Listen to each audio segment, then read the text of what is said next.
There we are. Ladies and gentlemen,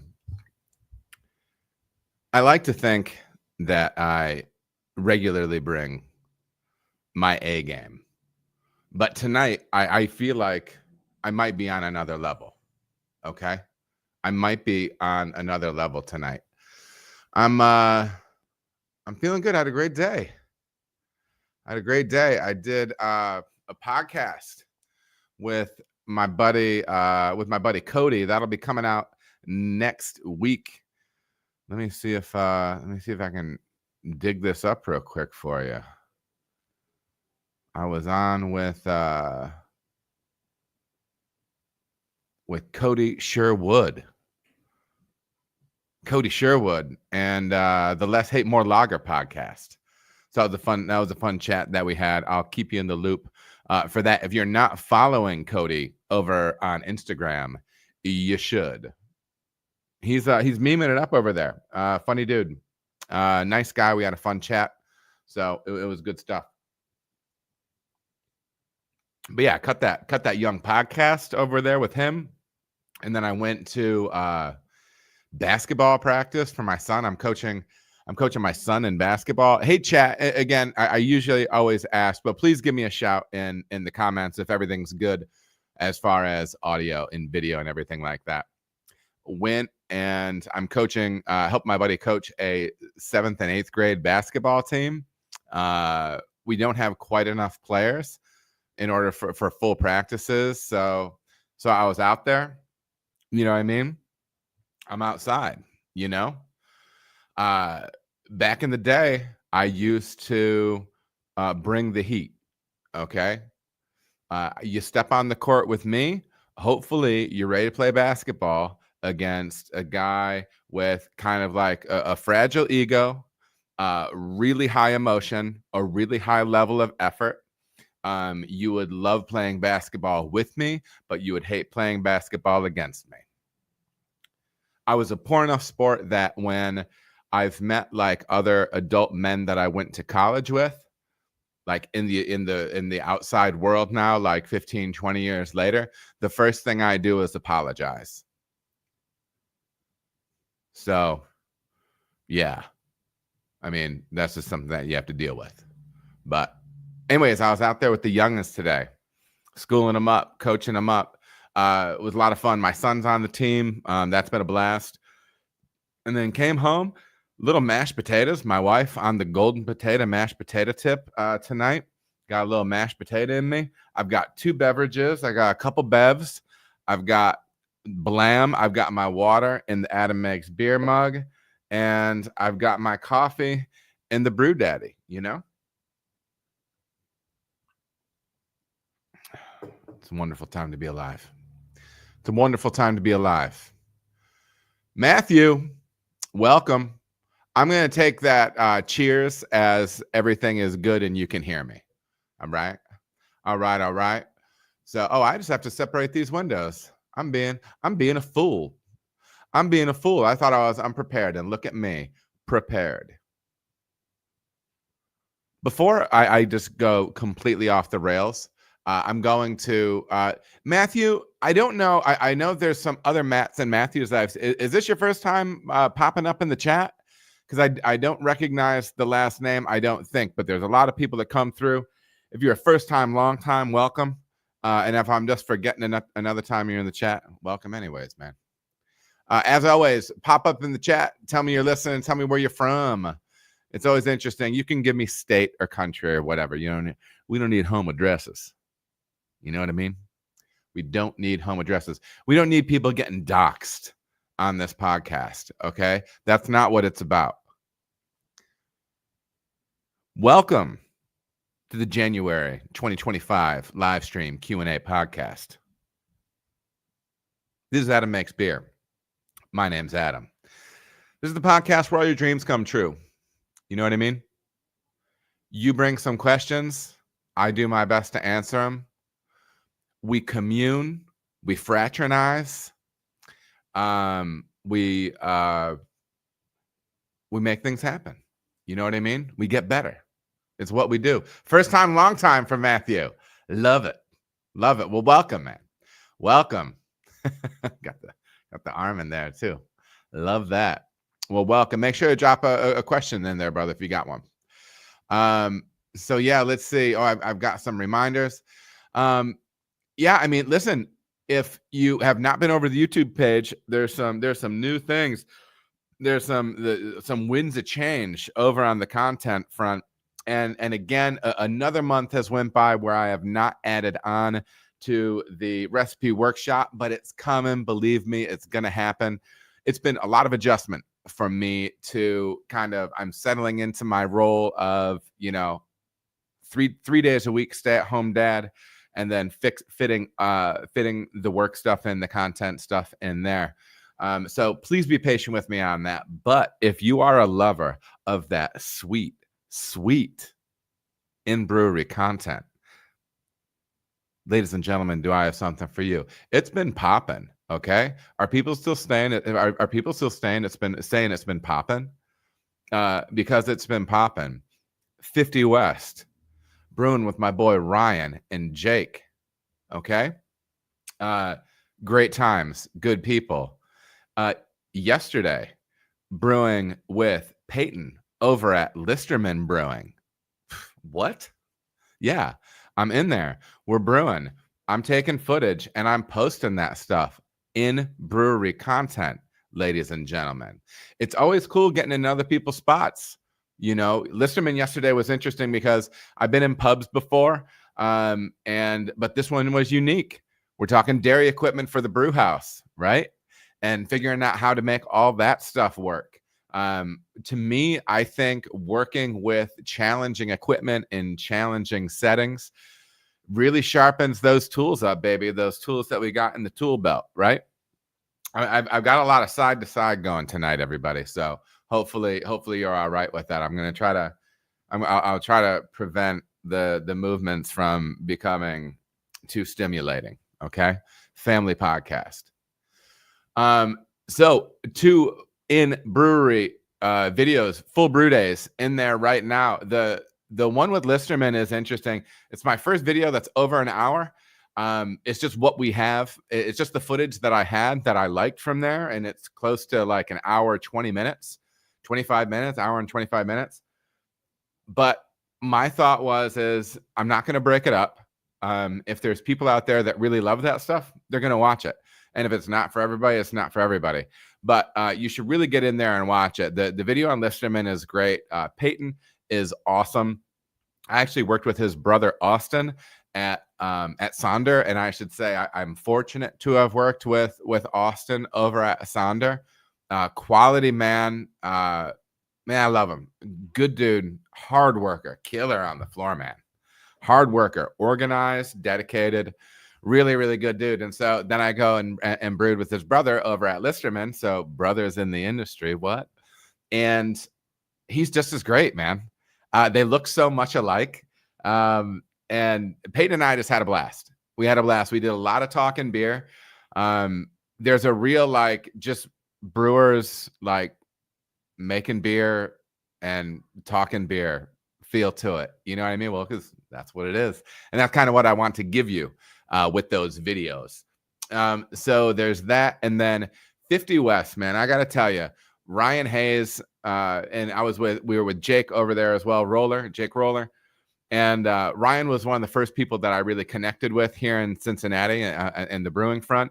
We did a collab with 50 West when I was back at Cartridge. And he just came over to our place to brew, and we had never met before or anything, and just instantly clicked. He clicked with my team. And Ryan's just always been so good to me. So good to me. Just a big heart, loves making beer. That one's cool because you can jump in, kind of dig into the equipment side a little bit with them. We can see the brew house stuff that's going on, but it's also a little bit more of a deep dive on how he likes to build lager. In that episode, we're brewing Schwartz beer, black pills. So that one's a little bit of a hybrid. It's kind of like half the time is in the brew house, and then the other time is Ryan and I sitting down, chatting and talking about recipe formulation with lager and just having a good time. So 2 great episodes. Get out there and check it out. As always, please leave me likes and comments on that stuff. Even if it feels redundant, it's no big deal. You can just comment with a thumbs up or a smiley face. All that stuff really helps, but especially liking. And the other thing you can do too is please spread the word on this stuff. It's free. It's easy to do, especially if you're in the brewing community. If you're on the pro side, share it with like your friends. If you have like a rubber boots meeting, and be like, hey, there's this dude making content. He doesn't know it all, but he's trying to share information. Check him out. Give him a follow. That stuff really helps me, right? And then what else? There was something else I was going to say about that. But yeah, that's kind of that, I think. Yeah. So anyways, check out that stuff. Share it around. And if you're on the homebrew side, share it with your homebrew club. Share it with folks. I don't even know if message boards are a thing anymore, unless it's Reddit, right? But Reddit hasn't always been very friendly to me over the years. Both the brewery subreddit and the homebrewing subreddit.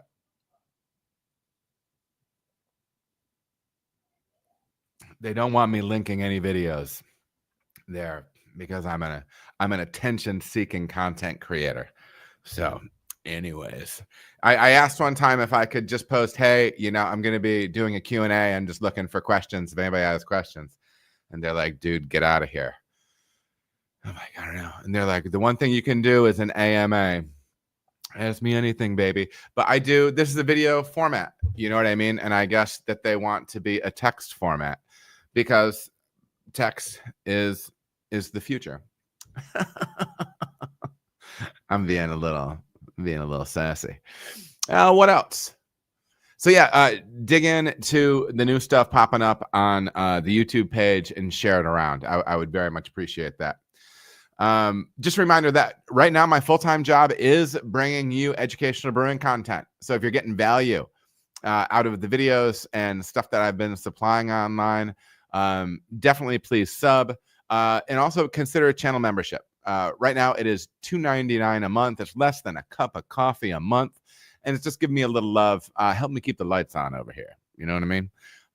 So that's very much appreciated if you have the means. What else? And so you might see that I'm rocking a sweet hoodie.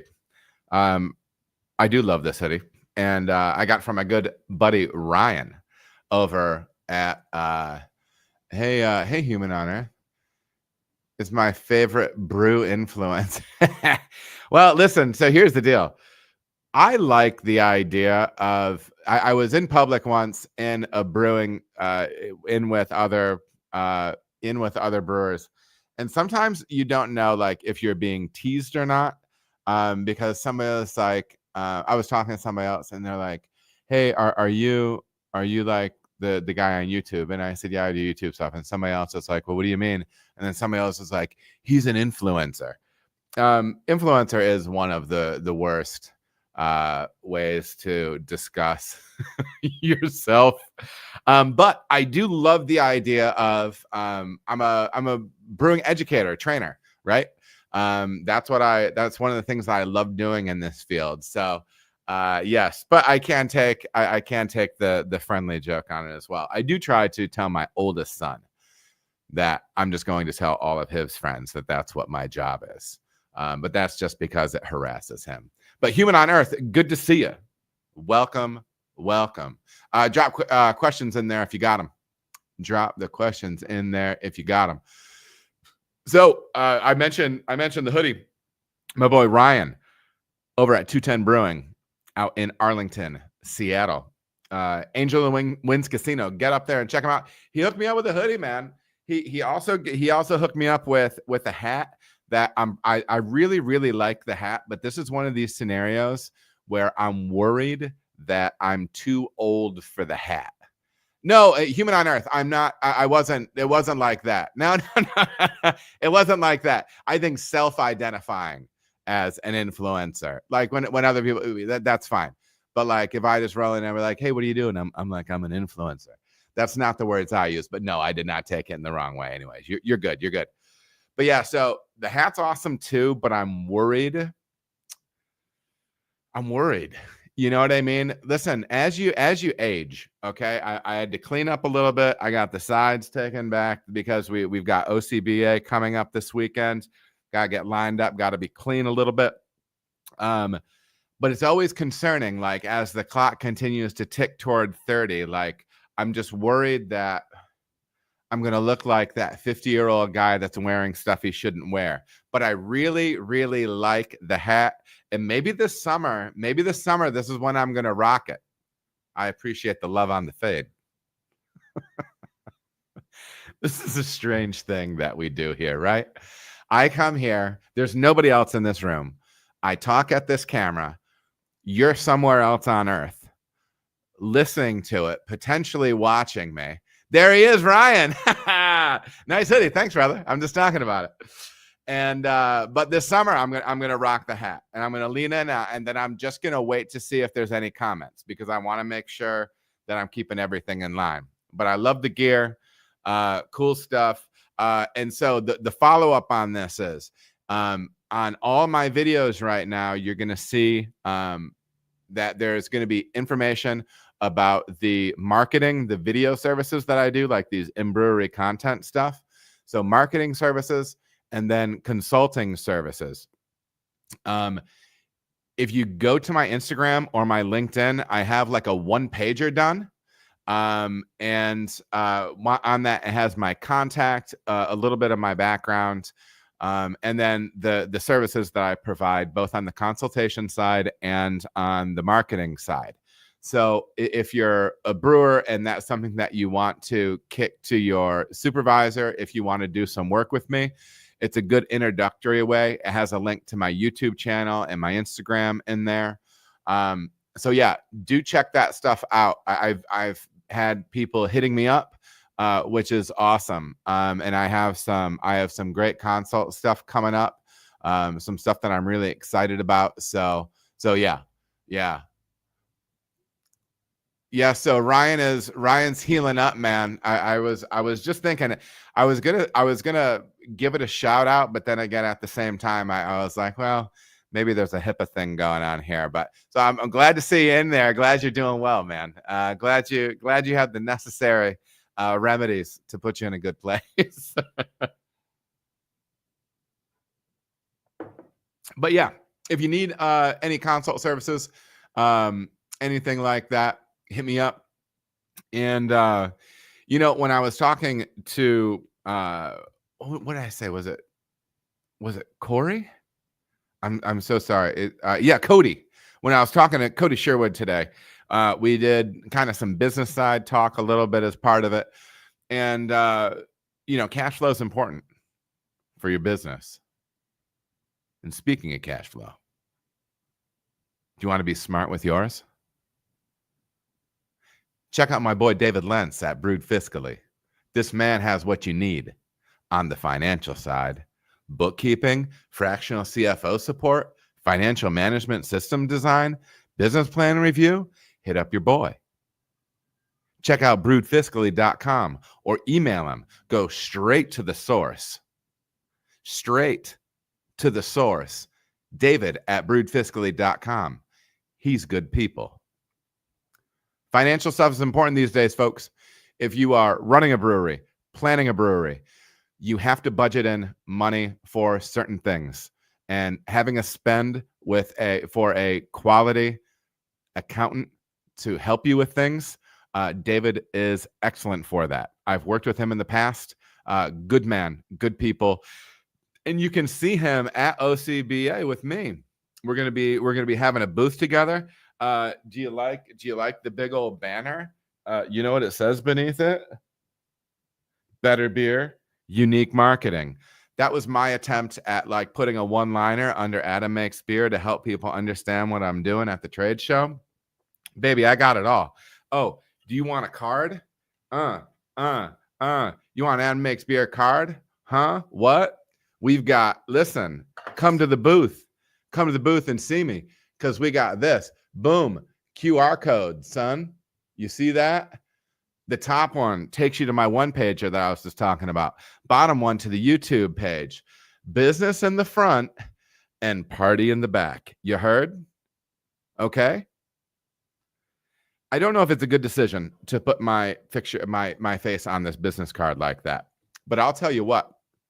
I think it's funny, and maybe it will lose me some business. I feel non-confident about that. Except I've done it in the past, and I think it's funny, and it is like kind of like I think it's kind of the brand, right? I feel, and I also feel weird talking about the brand, but I'm an excitable guy. I like to joke around, but it doesn't mean we can't get down to business.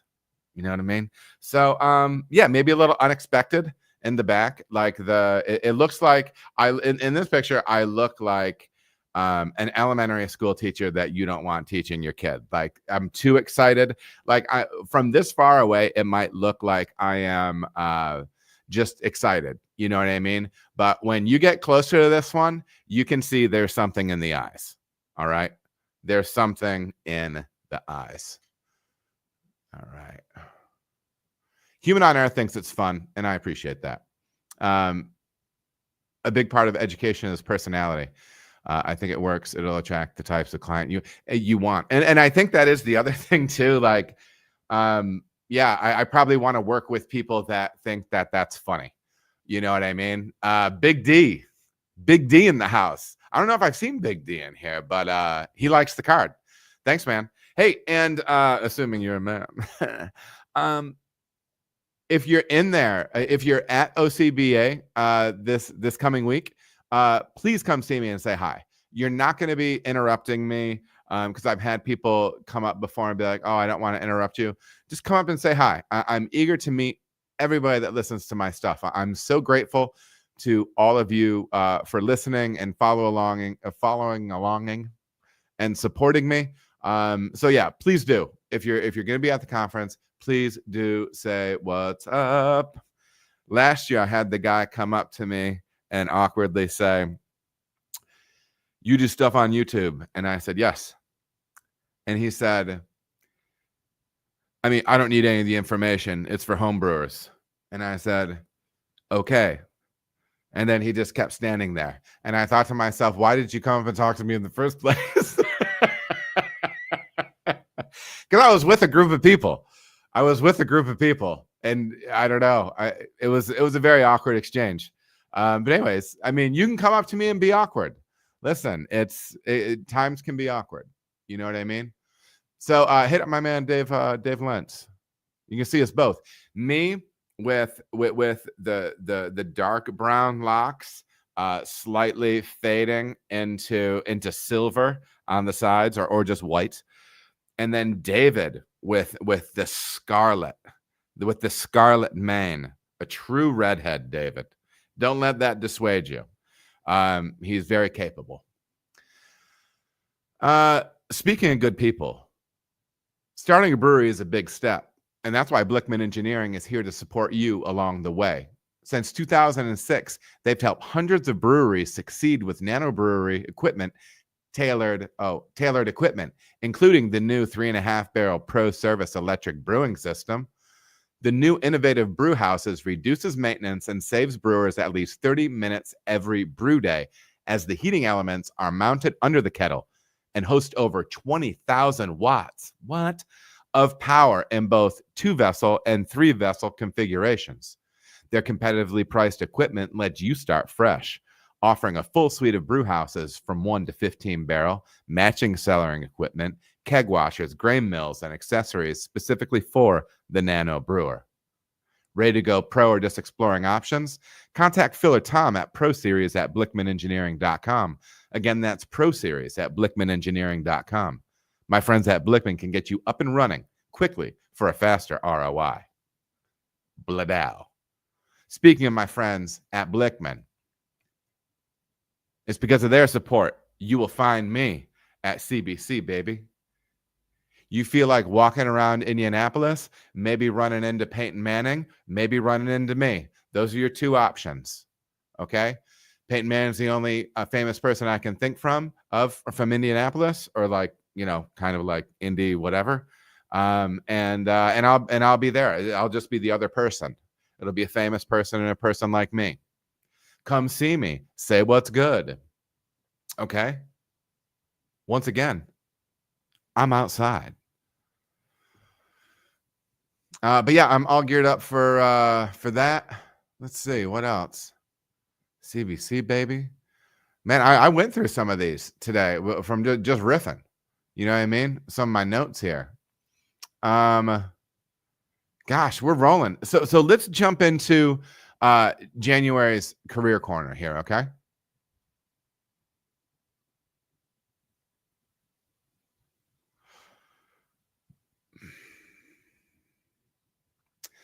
Career corner, January career corner. So again, the purpose of this is just kind of talking big picture career stuff.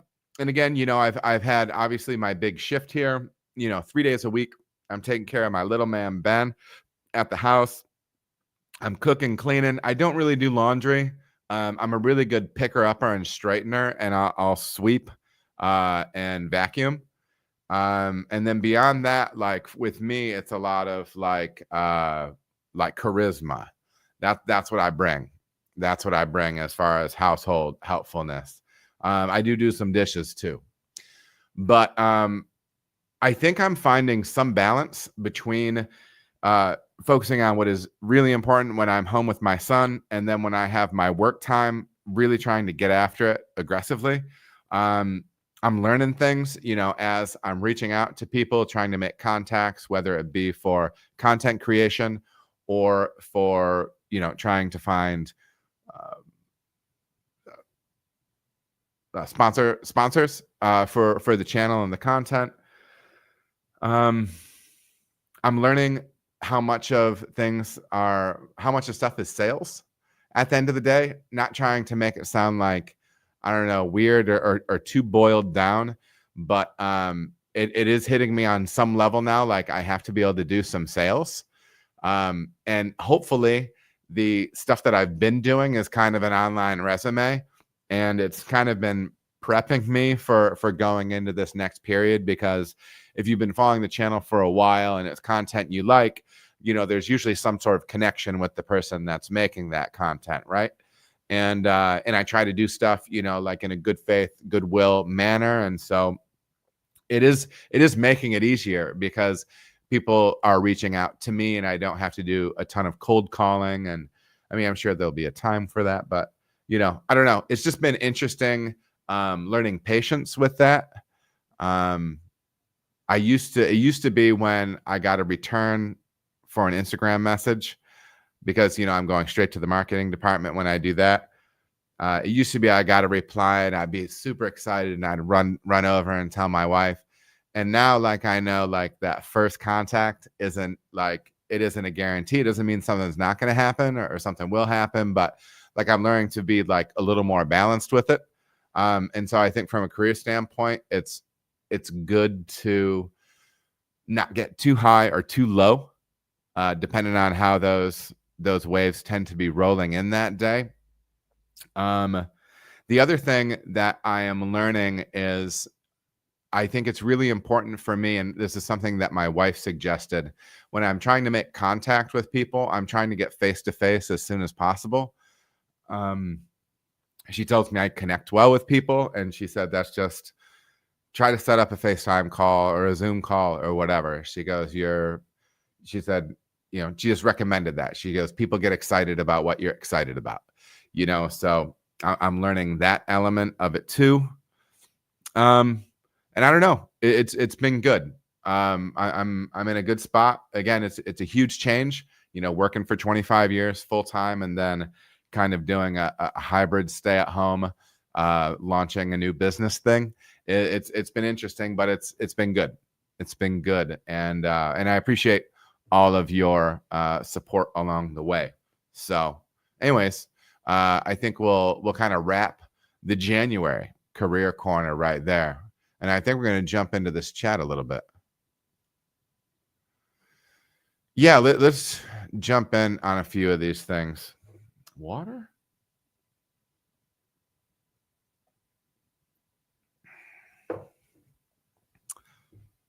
Question from Human on Earth.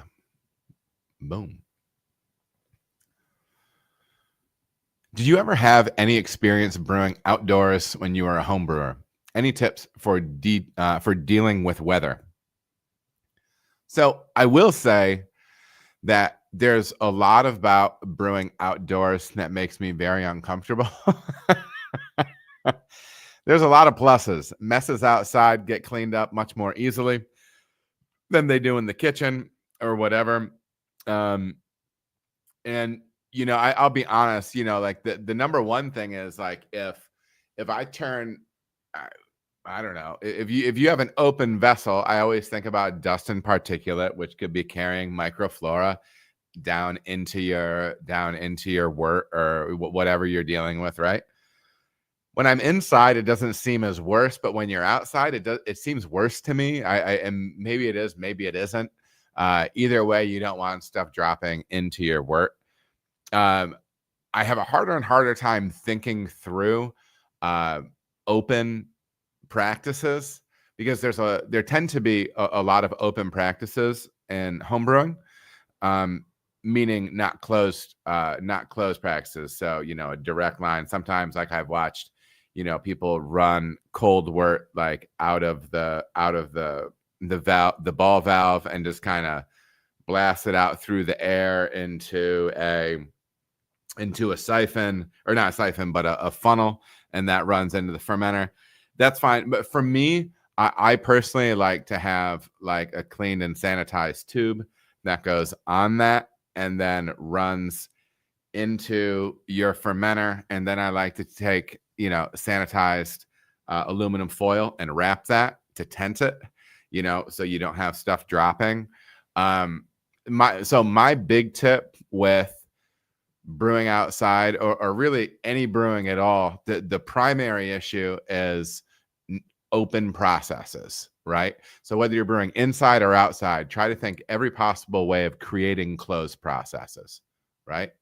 And I mean that would be my big one. The other stuff is, obviously always being really careful around those big burners and everything. Another big tip is keep that drinking down until, if you're a pro, don't drink while you work. That's just my take. That shouldn't be, it's not judgmental and it shouldn't be scandalous, to be honest. I mean, I don't know. You're operating machinery. I don't know. Yeah. What other industry? What other, I don't know. Don't get me started. The pushback I get on that sometimes is a mind blower. But if you're brewing at home recreationally for fun, I would still encourage you to be very, very careful with your alcohol consumption. I know it can be a thing where you have people over and it's a fun time and stuff like that, but you got to keep your head right. You got to keep your head right when you're dealing with really hot liquid, really hot sticky liquid, which will burn you for longer than water will, open flame sources, all that stuff. Sometimes I don't even know if people are using glass fermenters anymore, but there's some opportunity to hurt yourself. But my big thing would be is make sure that you are trying to create as many closed processes as possible.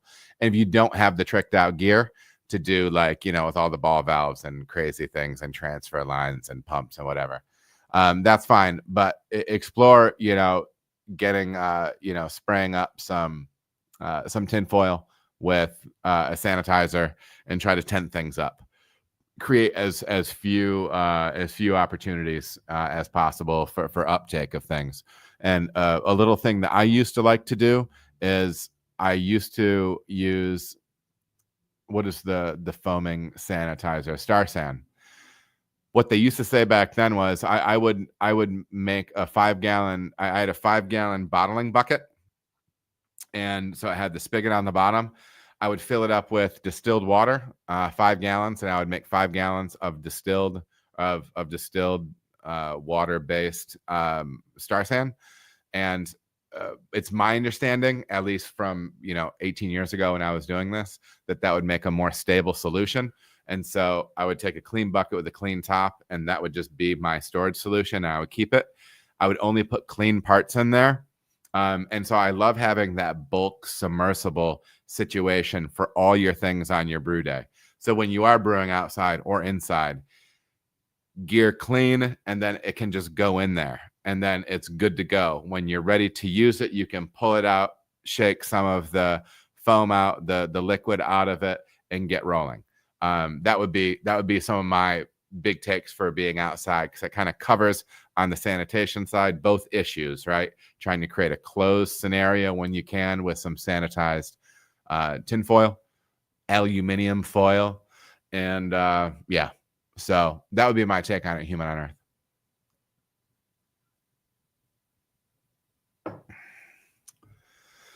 So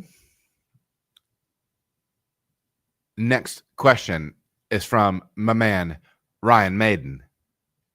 Question: any good, simple approach to a traditional Hefeweizen out the gate? Just kind of big picture Hefeweizen thoughts. Well, this is what I'll say about this, Ryan. And I'm going to try to. Hefs have been a bit of a mixed bag for me in my career. I'll pass around along some tips, and these are off the top of my head. I didn't have time to dig back through any notes, but I feel pretty good about them. There's a brewer that is a dear friend of mine who makes great Hefeweizen, and in general, you're looking at least 50% wheat. I do think it's nice to have like wheat and pills. I know you use rice hulls, but being that this is a beer where you're at least 50% wheat, you're going to want to make sure that you're using some rice hulls in there so you're not sticking that mash. There's a lot of conversation around a beer style like this with doing a step mash and an acid rest and a protein rest, and because some people feel as if it will help with the finished ester profile and phenol profile, because remember what we're trying to do with Hefeweizen is kind of create that marriage of banana and clove in the ester phenol aromatic expression from the yeast, right? So I think you're shooting for around 5%. I do think a little bit of residual sweetness can be nice in a beer like this, because I think it can help to magnify some of the banana character. So if you were to think about the spices, the spice impression in this beer, like as an adjunct, and I know that it's not, but sometimes when we roll up the residual sweetness a little bit on a beer, it can help to magnify those things, intensify those things. If you think about a cup of coffee, what sugar does for it, it can soften and round and round out some flavors, make some flavors a little more bold, maybe. So that might be a little bit of an approach too, but I don't think you need to go wild. I think you can have a mash rest around 152. Pardon to all my Celsius loving folks out there. I don't have my chart up. I don't have a chart at all.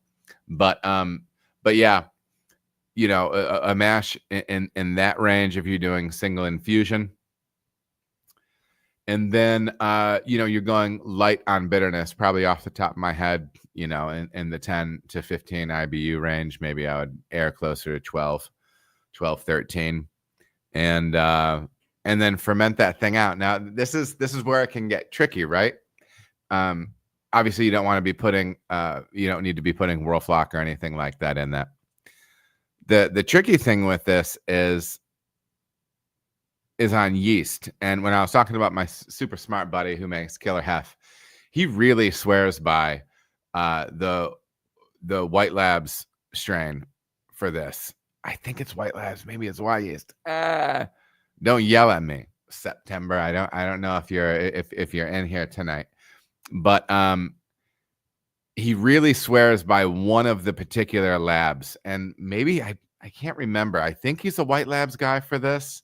I can follow up on it another time, but he's also an under pitcher.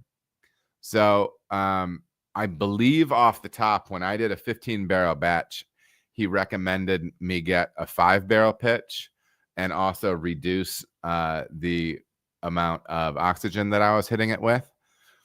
And I will say, when I did that, it was probably one of the best Hefeweizens, Dunkelweizen that I had made.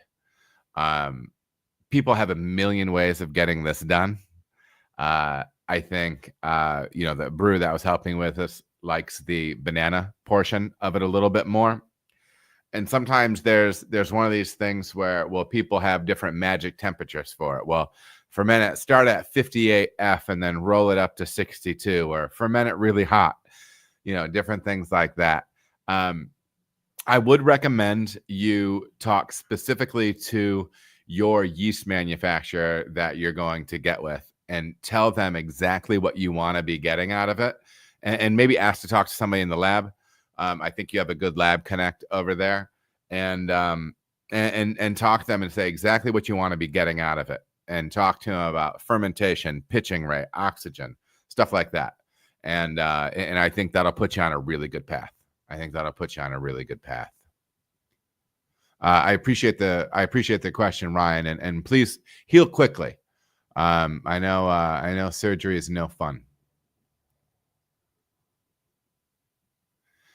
Yeah, yeast strain. I know you're running Omega, and so my gut says start there and talk to them, and run with like what they're recommending, how to treat that yeast, and then kind of go from there. If you get what you like out of it, run with it. That's what I would say, Ryan.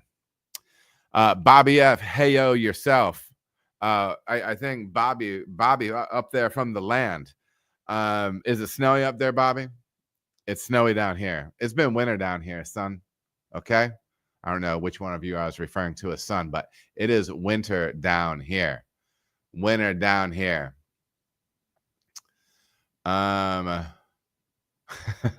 Matthew said ISO the air, everything. I don't blame you. Matthew, do you brew on the home side or on the pro side?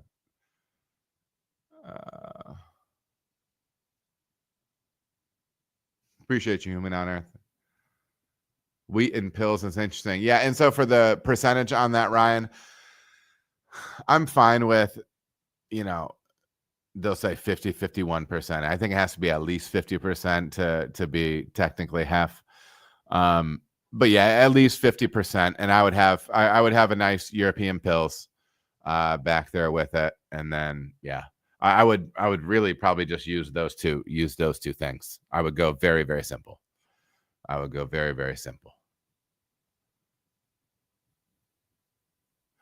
Yeah, and Big D, he said my key to Hefeweizen is temp and the right yeast. Yeah, absolutely.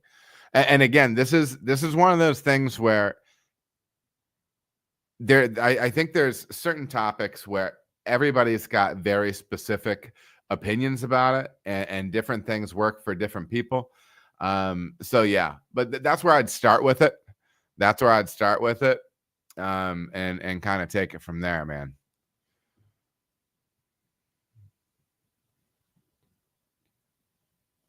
Was my gut guess on IBU on that low?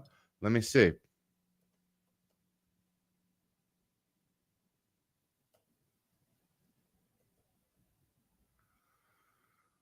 Oh, Hefeweizen typically has IBU range of 8 to 15.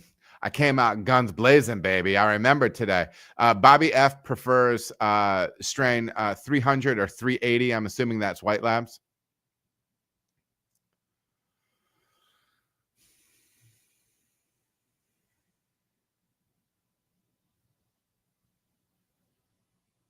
Yes, I'd be stressed too. Yeah. That it's interesting that he's recommending under pitch as well. I don't know if he recommended one as aggressive as that. Yes, I did 2 barrel pitch and a 5 barrel system. Okay. Big D, have we ever met in real life? IRL? You wouldn't, if you're who I think you might be, you wouldn't answer that question honestly. Anyways, the chat's been popping. I'm just catching up. Retired pro distiller. I always have something bubbling in the garage though. That's awesome. Whereabouts? I'm actually there's an outside chance I might do a little Adam Makes Spirits before too long. I might be doing a little in brewery distillery content too. So we'll see. I'm gonna try to meet some folks next month, and I might have an opportunity to do something like that. So that might be cool.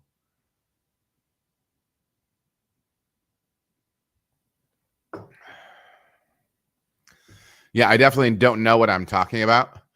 I definitely don't know what I'm talking about when it comes to spirits. So it would just be me coming in there like just a blank slate. I'm like a child that walks into a theater in the middle of the movie. Next question is from Craig. What's up, Craig, on Facebook? What solution do you use when cleaning carbonation stones in an ultrasonic cleaner? Ladies and gentlemen, if you know anything about me, you know I love a good ultrasonic cleaner. Put it in there, shake it up, rinse it. It's the best. I'm a big fan of ultrasonic cleaners, though, especially with carb stones. And those little small, sometimes we have things that have threads. Sometimes we have things that have nooks and crannies. Just when you think the crannies might be enough, throw in some nooks. And what do you need? An ultrasonic cleaner. I treat it just like I do everything else. Step one, you look at your ultrasonic cleaner and you look at the temperature thresholds that it can handle and the chemicals that it can handle. And then that's what you can use. The one that I had stood up to the appropriately diluted CIP caustic that I would use and the appropriate diluted nitric citric blend. Is it nitric and citric or the blended acid CIP acid that I would use for regular CIP? I would dilute those at the same rates that I would for my standard CIP. Please reference your manufacturers for their recommended ranges. And I would shake them up. I'd shake them up for 20 minutes. You know what I mean? In between, I would rinse them, blow through them, different things like that with gas, not with my mouth. And then I would oftentimes do like a rinse cycle on them, fill it up with, just regular water, and shake them for 5 minutes, for 5 minutes, and then dump that. And then I would go on to my next chemical. And I would do that all the way into either peracetic acid or a diluted iodine solution. I prefer peracetic acid. And shake them up like that. That's what I would do. I would run 20 minutes for both caustic and acid, temperature, concentration, as you would normally. Again, making sure that yours can handle that. And then the other thing when handling carb stones, I always try to do that gloved. Okay, like nitrile glove. Those fingers, you can get oils, dirt, skin cells, and start plugging up those carb stones because they have very fine pores on them. So something to be aware of. And try to be gentle on them. Don't beat them up. Store them in a way that they're not going to get bounced around or nicked up or anything like that. They're not cheap. You got to treat them well. You know what I mean? Craig, I appreciate the question.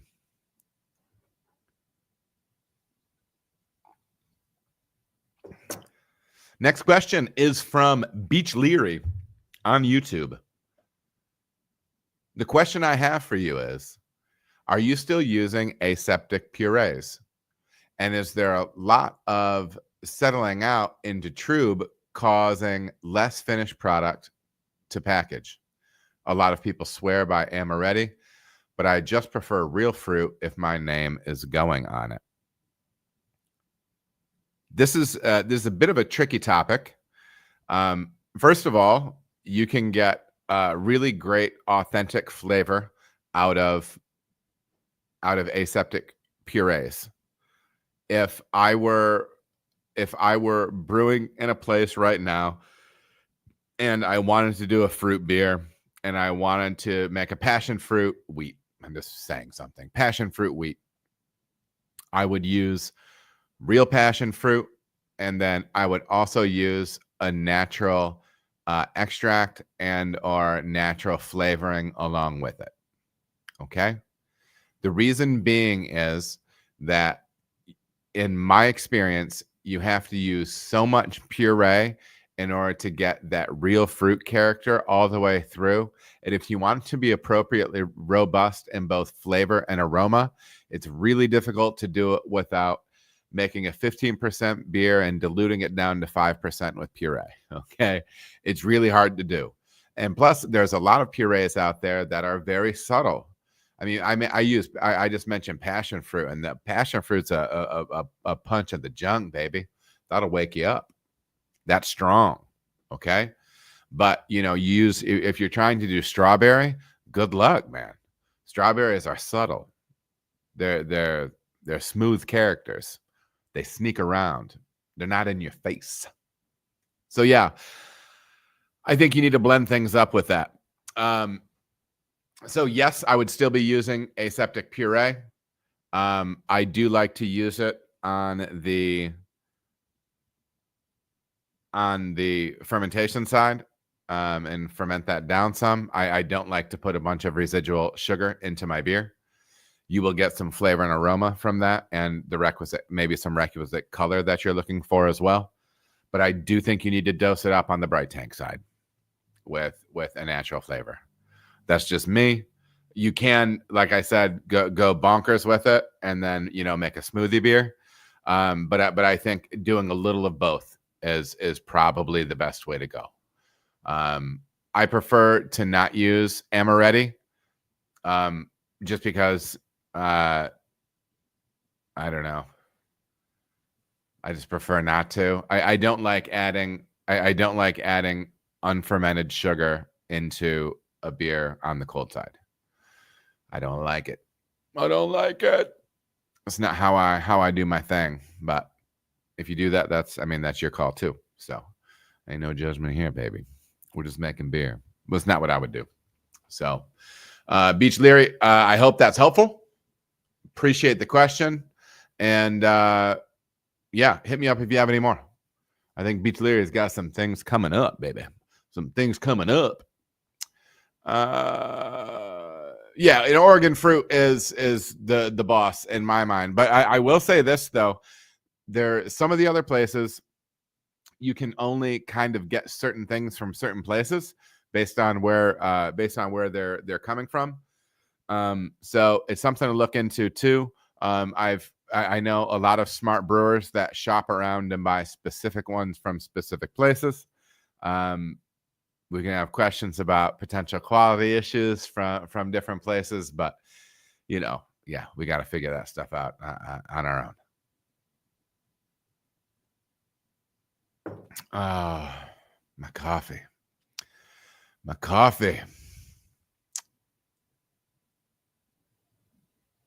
Hey, next question is coming up from nobody. This question is from me.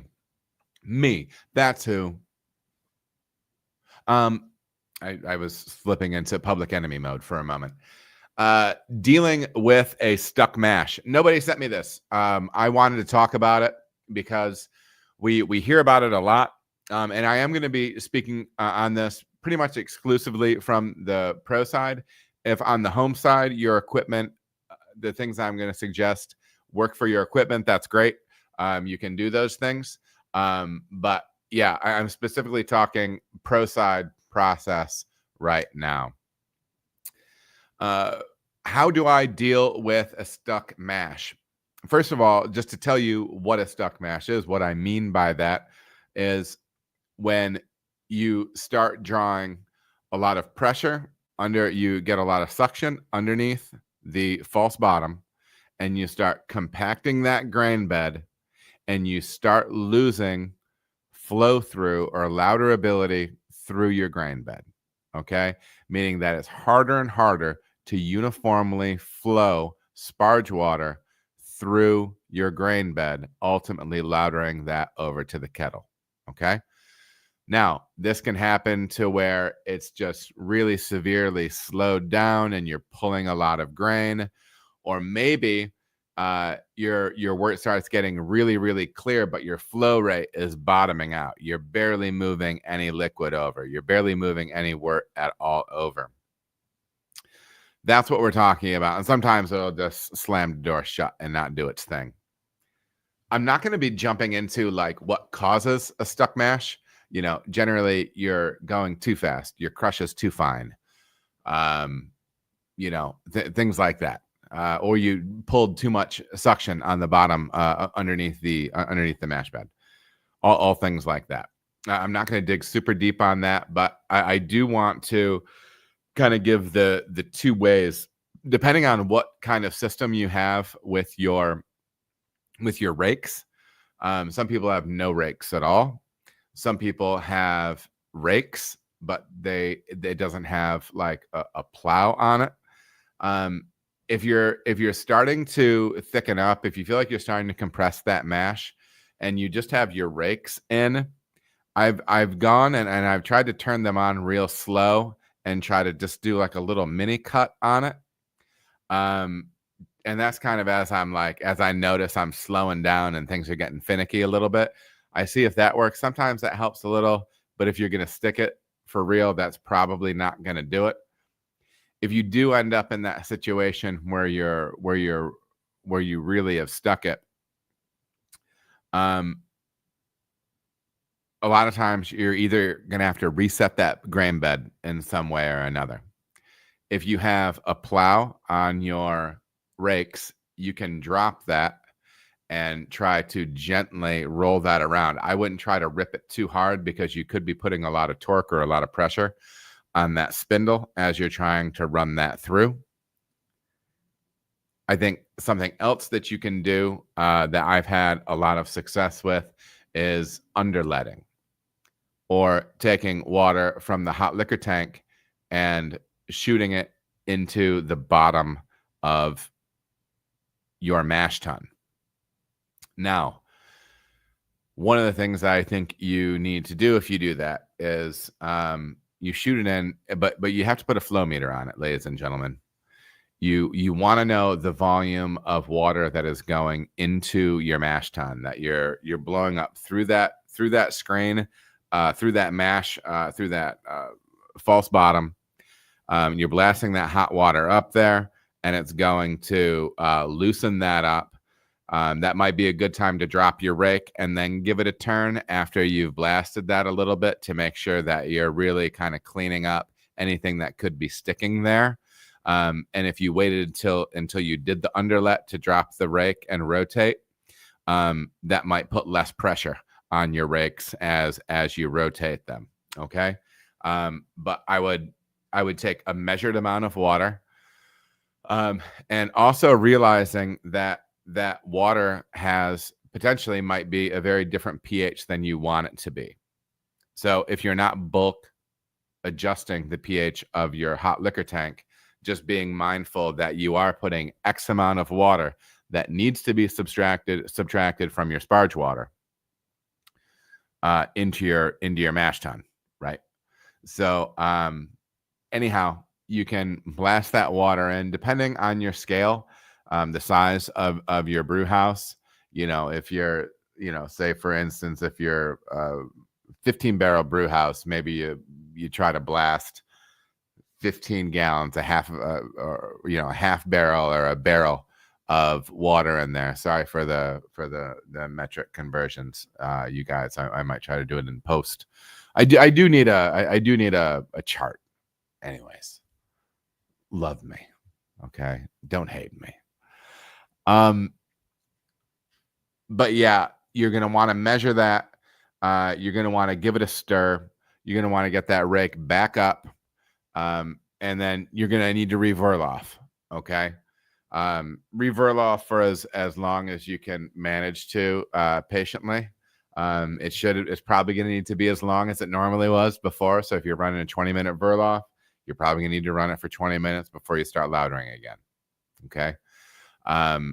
that's how I handle those things. I'm mindful of the volume of water going in. I'm also mindful of the pH of that. I'm not trying to be too aggressive with those rakes. I don't want to be busting those things in there if you're just dropping it into a bunch of glue, right? So doing that underlet first, maybe cutting it up with the rake. And I guess one other thing, if you're no rakes at all and you're Mr. and Mrs. Paddle in the brew house, you got that kayak boy in there. If your bed is starting to tighten up on you, I've had a situation where I've taken the paddle and I've kind of cut channels throughout the mash bed with this. There's a 7-barrel brew house that I used to have to do this with because I was making a hef that was like 65% wheat, and my guy did not believe in rice hulls at all. And so that thing was always like the Leaning Tower of Pisa, man. You could never get a decent runoff on that beer.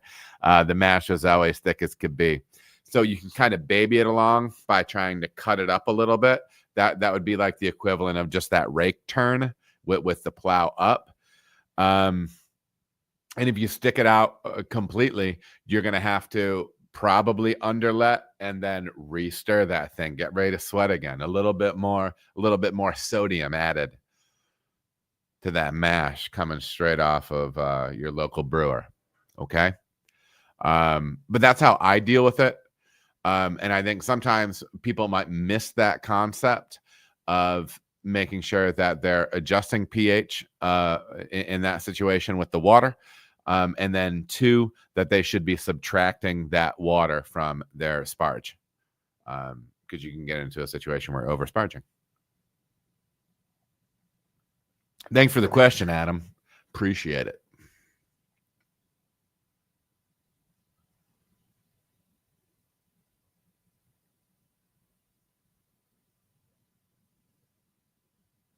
See. Indeed. Well, welcome. Welcome, Big D. Let's see.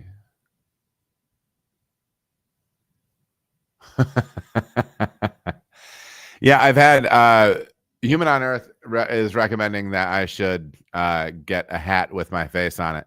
My children are very big on and clearly, I mean, I have my face. I have my face everywhere. But yeah, I do think the line probably is me wearing my face. I might be able to get away with just being quirky with this. But I think that if I started wearing my face on my body, I might be crossing certain lines.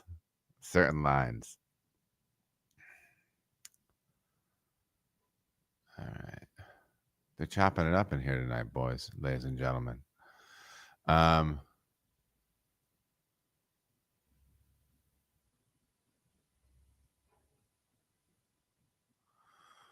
Ryan says, rather than brewing with multiple versions of a particular grain and waiting for the results, is there a faster method of sampling grains when choosing a new brand? I hope that makes sense. Yeah, I mean, what I would do is, and I'm actually going to be, I really need to do this. I need to look at my schedule and find out when I'm going to do this. So one of the things that's been slowing me down on the recipe writing workshop is I've really been struggling with getting a mic attached to my GoPro. And it kind of is driving me crazy. And I'm not good with certain things. I haven't learned how to do it. I think I have the gear to do it, but the GoPro that I have has a media, case on it or whatever. So it allows you to hook up one of the audio port for it is actually a 3.5 millimeter jack. And when I connect to it, it never gives me the option to use it, because what I would like to do is this is actually fits into this, right? So I bought a cord that goes from this to the GoPro, because when I just use the GoPro mic, it's fine, but it's echoey, and I like to do a little bit better job. I know I'm not great at the production side of it, so My son's coming home this weekend. Maybe he can help me. I am an old person now. I think that just needs younger person's help. But I need to dig in further on that. But one of the reasons that I'm thinking about this is the next thing I'm going to do, and I really am prepped up for it, is a deep dive on base malts. And what I would do, Ryan, is I would jump on the Wireman webpage, and for each of their different products, like for their base malts, start clicking through there, and they will have a sensory spider graph that I think is very, very useful. And you can combine that with getting samples of those products from a rep. And then so sit down with the samples and the spider graphs and taste those things. Okay. And then side by side them, look at the tasting notes that they provide you. And then you can kind of start working in a direction that way. I think you can shorten the curve right there on picking some base malts that you like, that you want to be running with. And yeah, that's the best way that I would suggest doing that. So yeah. And also another one is you can kind of leverage local network. If you know, you can hit up kind of your local network, your local beer scene, find out who's using different base malts, and say, hey, I'm looking for a beer that's featuring this base malt. What do you have on tap that's got this? And then you get in there and drink that beer. You know what I mean? You might be able to get your hands on some recipes with some people. They might say, well, this is 100% this base malt. Get in there and drink it. You know what I mean? So a little bit of homework on your side and then a little bit of networking, I think might shorten that growth curve a little bit for you. So good question. The next question is from Patrick on YouTube. I need to change the size of this font here, guys, because what I have, listen, life catches up to you fast. Okay. I need a 14 font. Okay. I just need a size 14 font, and that's okay. Hey, by the way, side note, my son's getting married in August, like the day before my birthday. And I can't tell you how excited I am about it. He's met a wonderful woman, and she has a wonderful family. And man, I couldn't be more excited for him. So yeah, that just made me as we were on the topic of me getting old. So anyhow, this question is from Patrick. A question on that. What is the longest wort can realistically be stored before pitching yeast? Is perfect sanitation similar to DO in that there is always some degree of potential exposure to unwanted organisms? Say you wanted to run 3 turns to fill an FV that's 3x the size of your brew house. Would there be danger of the first fill starting to ferment with a wild bug? Would the best SOP be to hold the wort stored in the FB below fermentation temperatures in this case? First of all, thank you for the question. And I like where your head is at on this. First of all, we need to be, and this goes without saying, but I have to say it. We want to be doing everything we can be doing on the cleaning and sanitizing side, cleaning and sterilizing side, if that's an option for us.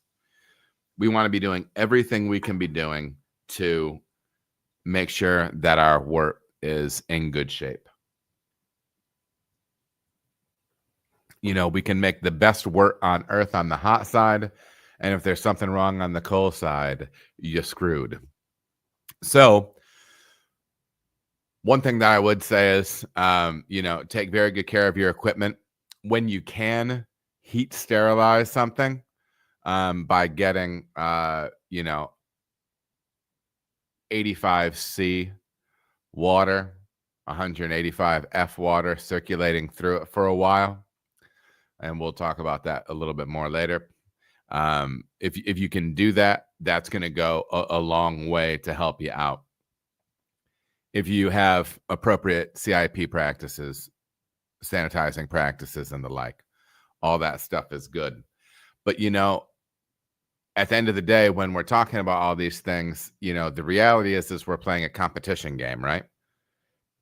We're trying to keep competition low enough for our yeast that when we put in a robust, appropriately measured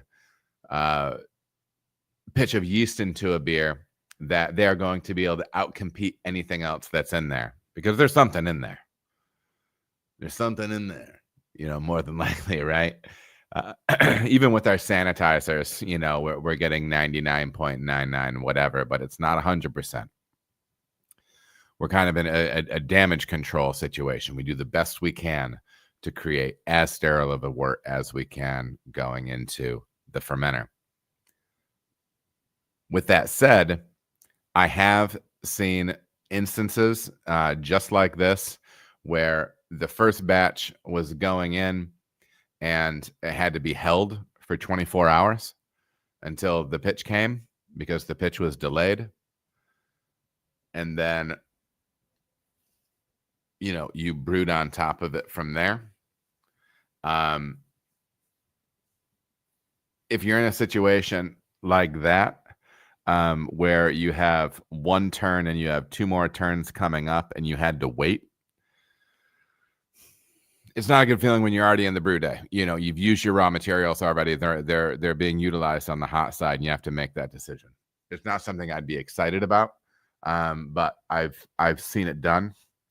In a situation like that, I might be tempted to delay the double brew that's scheduled to go on top of it that day you pitch the yeast, because your yeast was originally meant for that first pitch and have the chance to grow overnight, right? And now it didn't have that chance, and then you're going to slap 2 more turns on top of it. So that end of it I would look at as well. From a sanitation standpoint, I'm going to leave it to your best judgment. When I was at a place like Sonder, we had an ATP tester, so we were able to swab our tanks. We had next level CIP equipment and procedures. We had a sterile loop that was circulating 85C, 185F water constantly, that we could sterilize things with. I felt much more comfortable doing it there than I would at some other places that I've worked. You know what I mean? So it kind of is what it is. But that's the way that I would approach that, because again, I wouldn't want to go longer than that at all either, and maybe hit up your yeast manufacturer too and kind of see what they say. I have a feeling they'll tell you something similar to what I just said, but yeah, that's my gut on it, Patrick. And best of luck to you, man. Appreciate the question. Thank you for the congratulations in here, fellas.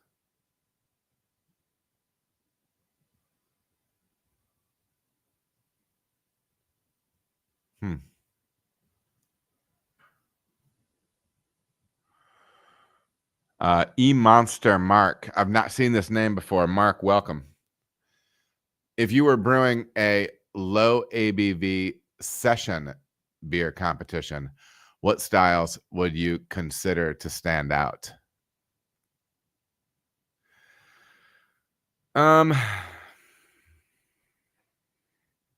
It's a good question.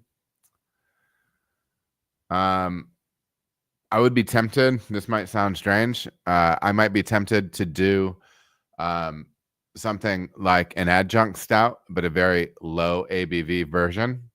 The reason that I say this is the residual sweetness on those beers is so ridiculously high.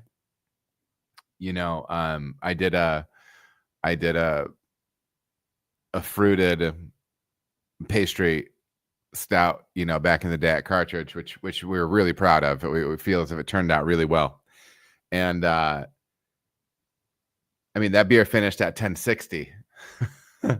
That's standard gravity. Yeah, do the math. Divide it by 4. That'll roughly get you the thing, the Play-Doh. So yeah. So I mean, I think that you could make, high 3%, 4% adjunct stout, really, really small. Still a really, really big starting gravity, but you're using so many non-fermentables like lactose and different things like that. I think you could make a big, full-bodied adjuncted thing like that in stout form. You can get it plenty roasty. It might be a fun one to try to do, and then you can adjunct on top of it. That one, and it might be fun too, because you're taking the imperial style of something that's meant to be big and gaudy, and then you're making like the most ridiculous version of it, right?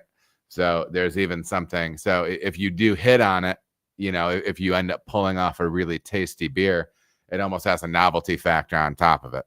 It's not like you're taking like IPA. People have been doing session IPA forever. You know what I mean? So that wouldn't have the novelty. So that might have a little shake, a little pizzazz in there for it too. So, Chad, Adam, love your show, bud. Much love from your buddy up north in the dirty 330 Akron. Hey, from the Akron area. Are you home pro side? Are you coming to the OCBA?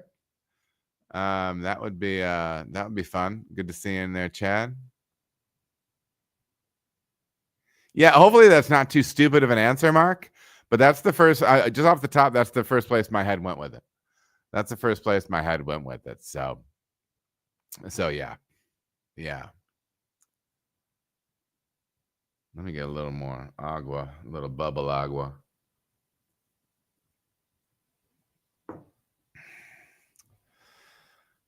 Molten on YouTube has our next question. Looked up pasteurization units and contact. Look up pasteurization units and contact times. This is in reference to me talking about burning out a wort line, I believe, from the 210 brew day. If you've not seen that, check it out. Beautiful spot up there. Ryan's a good dude.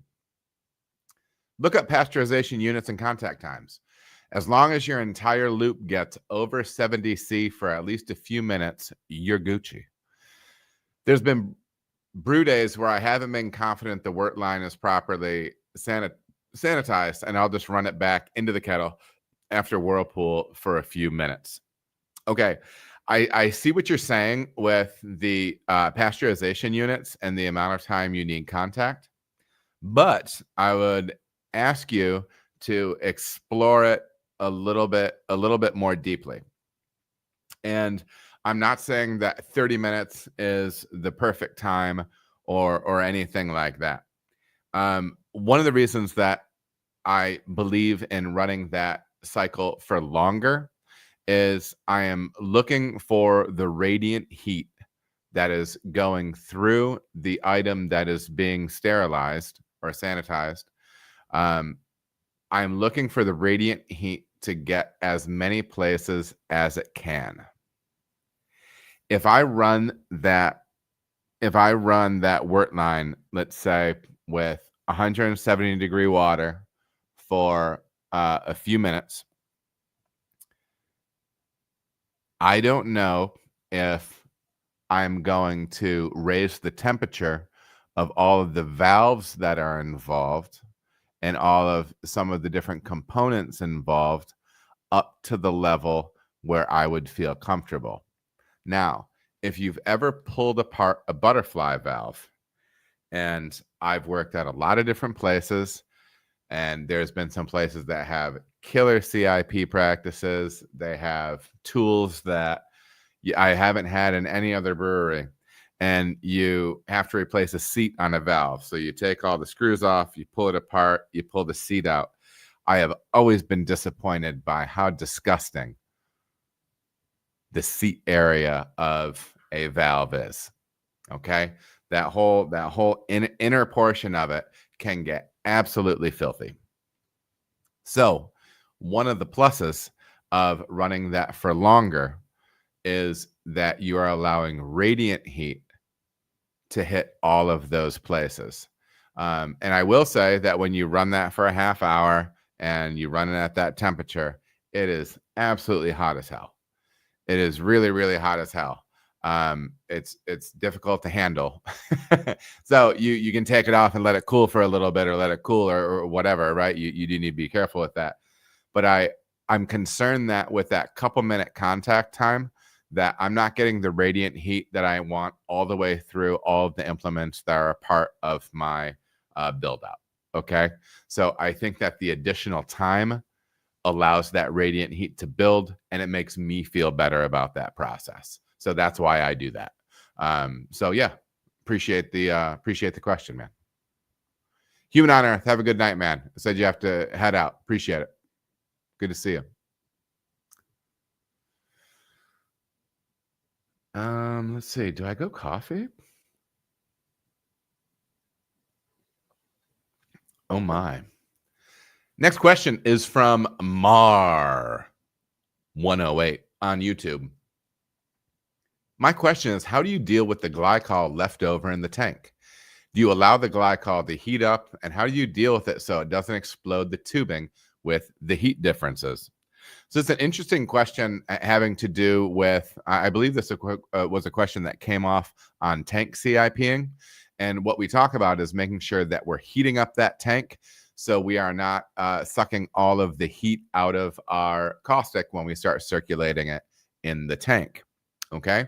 So you're going to be taking a tank that is cold and then making it hot. And so the idea is that inside your fermenter, you have jackets, and I'm just going to speak through this lens. So you have jacketed stainless steel fermenters. Everything that I've seen, the jackets are stainless steel as well, and they're welded on, right? And then there's glycol that's going in through those jackets and out. And then when you have the temperature control turned off, so the glycol is shut off to the tank, it's a sealed unit then, right? And you're taking it from cold, which is at its smallest state, to hot, where it's at its largest state, or its like most expansive state. So, valid question. I don't know. I'm not a whiz when it comes to the heating and cooling side of things. I don't have a ton of experience welding jackets onto things, but I do know this. All those jackets are pressure rated, and you shouldn't have a tremendous amount of pressure in those jackets once the solenoids for that have been turned off, right? And so my guess is the amount of expansion that will happen as you heat that tank up, that the jacket is built to handle that additional pressure. Okay. Oh wait, dude, am I even talking backwards? Cold makes it smaller, right? Because my tool and die buddy, when he wants a piece to fit that's not fitting, he puts it in the freezer and then he can fit it in. So it's the expansion when it's colder, and when you heat it, it should actually shrink, right? I think I'm actually on the right track right now. So that might be it too. But the main idea is that those jackets are meant to handle some amount of pressure, and they'll usually have a rating on them, right? You don't want your chiller running past a certain pressure, things like that. But that would be my take with it. They're built to handle that. And I think I finally got the science right with the temperatures and what's happening with the liquid. It's the cold that's expanding, and it's the heat that's contracting. So yeah, but that is what's going on there. And I've never seen a situation where that was an issue. So, but I like where your head is at on that process.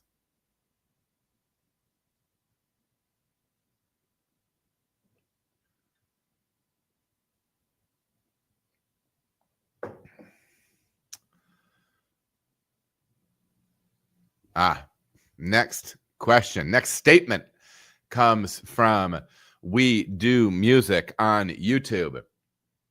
This is coming from the video at 210 Brewing, where Ryan and I were having a great time and brewing up a beautiful light lager.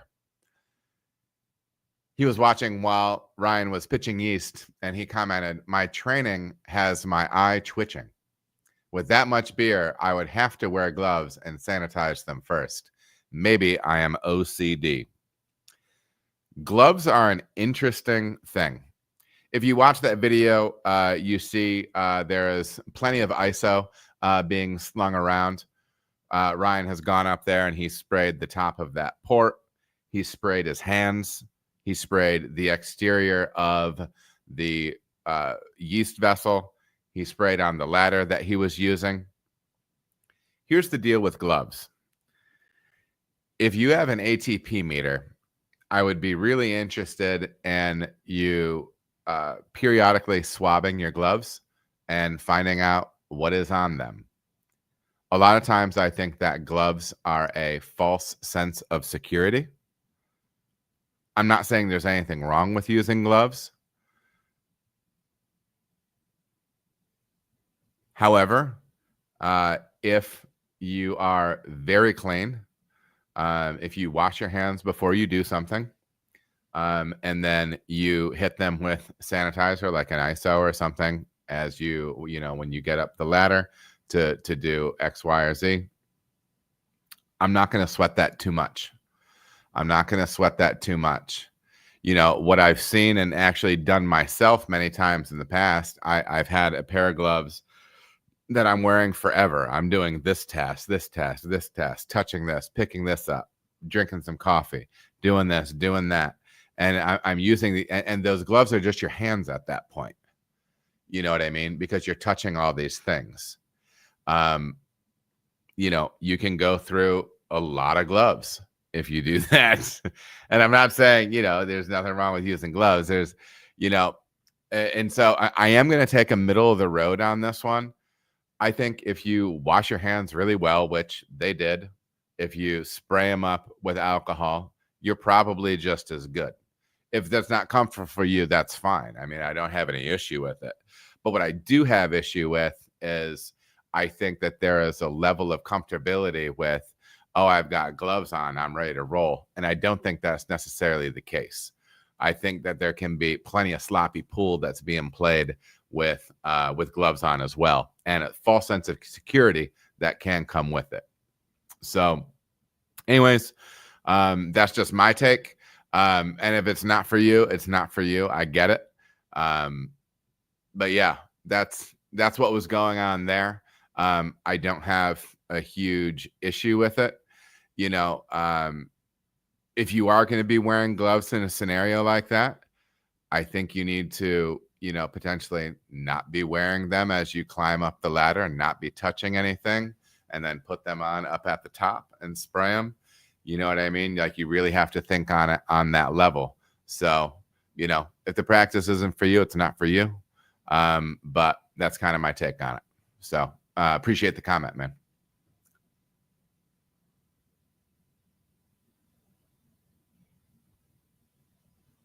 All right.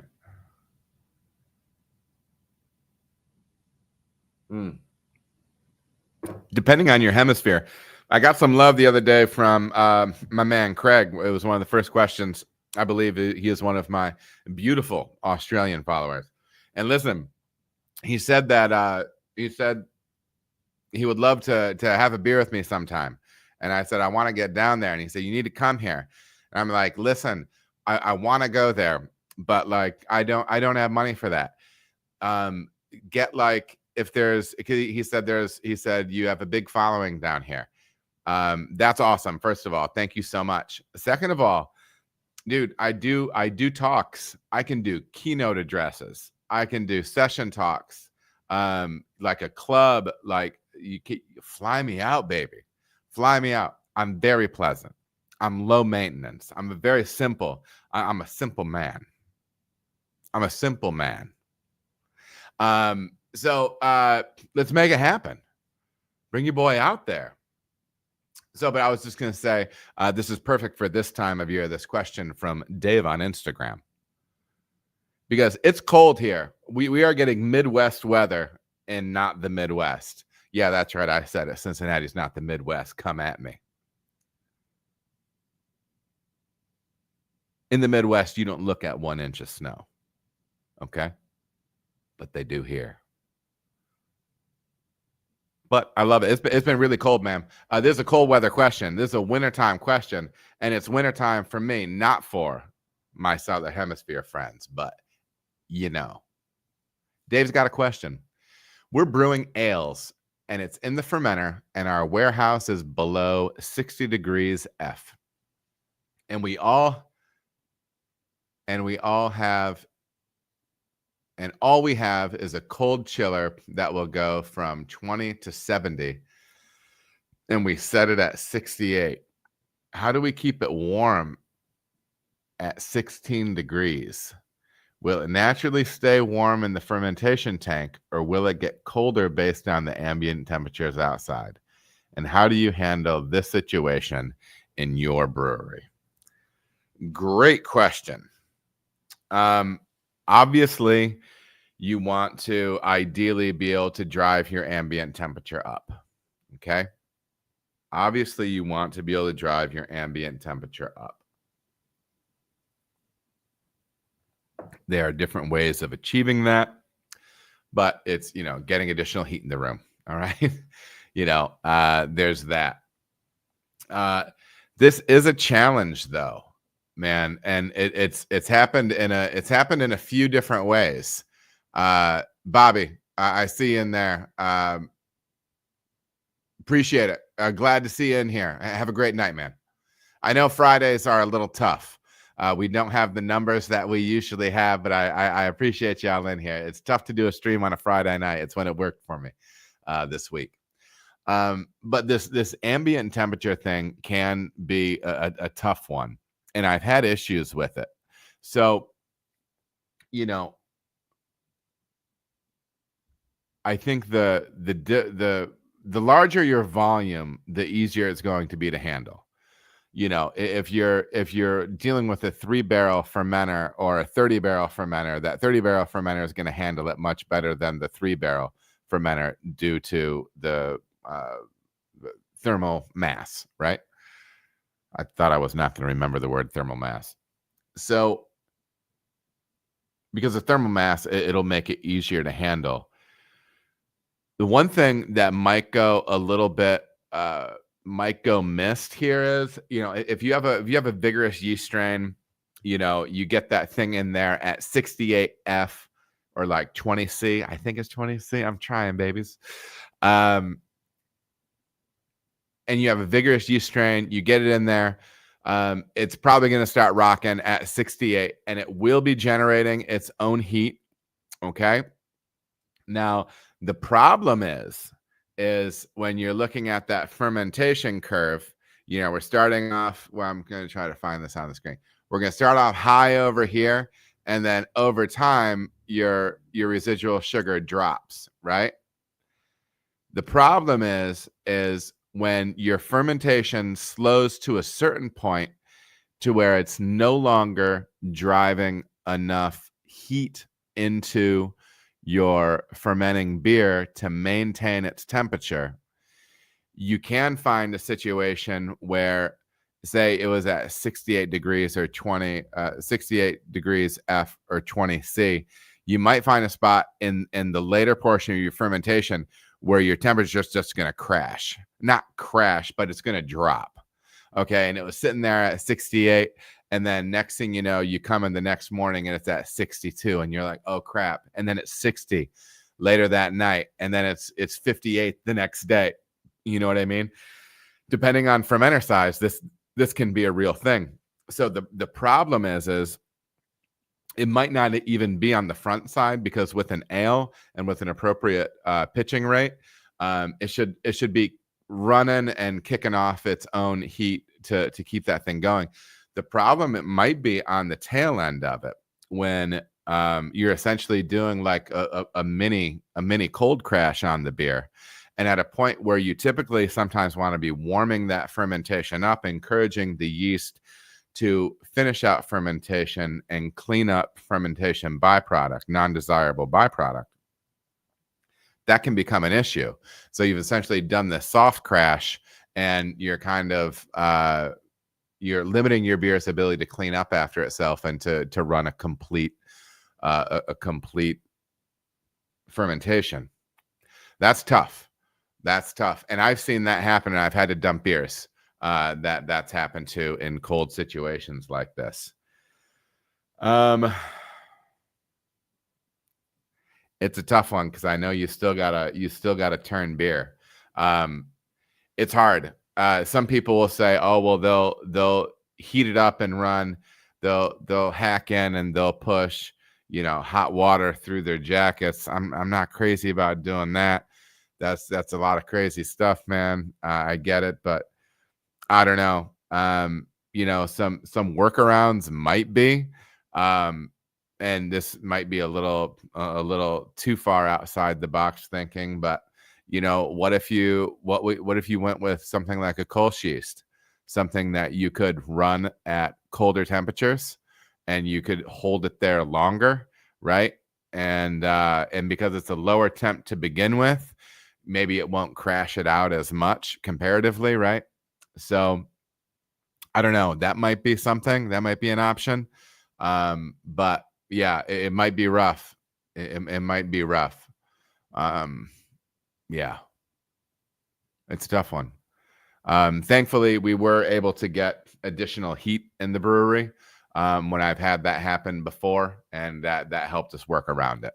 So, yeah, not a perfect answer for you, but at least it's some thoughts surrounding it. I appreciate the question, Dave.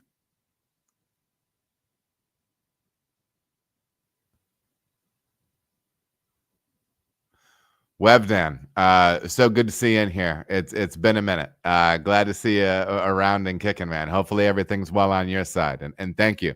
I've really been enjoying making that content. So yeah, I will keep it up. I shall. It's funny. It is funny to see like names that you haven't seen in a little bit, and then they pop up and you are actually excited. I mean, I didn't like flip out, but it was like, oh, hey, Webdan. The repeat people that we see in here. You know what I mean? It's a curious thing. It's a curious thing, and it's pretty cool. It's pretty cool. Okay, Dave on Instagram, he did want to know, and if Ryan is still in here, I'm going to kick this question to Ryan, and I was going to hit him up, but he's had some stuff going on. So if he's in here and he knows, I've had multiple questions come in, Ryan, asking this great video at 210 Brewery. What type of thermal probe did they have? It looked to be about 4 or 5 feet in length with the digital thermometer. Yeah, it's a question about grants too. That digital thermometer, Ryan, if you're still in the chat, and off the top of your head what brand and type that thermometer is, give us a shout.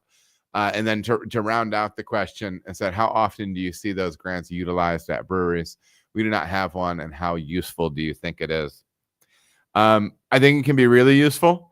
And I'm not going to try to make you go watch something, but Dave on Instagram, go check out the most recent. I don't know if it would be most recent by the time we do, by the time you see this, but the Listerman Brew Day, they have the cheapest, easiest grant I've ever seen build out. So, the main benefit of the grant is it means it's a source of wort that you're pumping off of, that if you pump too fast, all you do is pump the grant dry rather than pulling too much suction on the bottom of the grain bed, right? So yeah, check out that video, and you'll see it probably, I don't know, maybe 25, 30 minutes in there using the grant, but just watch the whole thing, baby. It's got some little Easter eggs in there. We had a good time with it. So yeah, Dave, appreciate it. And Ryan, if you're still in the chat and you see that, and I'll just hit you up on it too. We can find out what that thermometer is, and because people have been asking.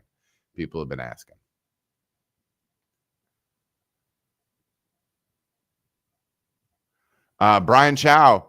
Brian, I don't know if I've seen you here before, but if If I have, my apologies, but for not remembering. But welcome. It's good to see you.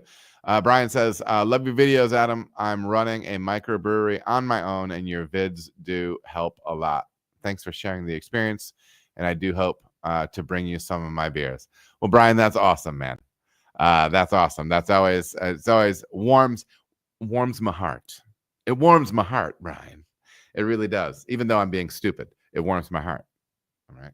I just get a little carried away. Next question comes from Tall Man on IG. Adam, content is building and is very informative. Brewery tours are great. Keep it up. New year, new question. Ever clean smalls using the kitchen dishwasher? We also have a glass washer, which could easily be loaded with valves, gaskets, and the like. Time of the brewery is precious, so I'm interested in handing off the dirty work. I'd sanitize everything when the rack returns. Any negative consequences to this approach? My brain goes directly to this. I love my front of house people. I love my bartenders. I love my kitchen folk. I love my dishwasher. I feel like they're dealing with soils that we don't deal with. I feel there's been times where I get along with coworkers. All right. Sometimes I joke around, but like people, I get along with people. People like working with me. I like working with them.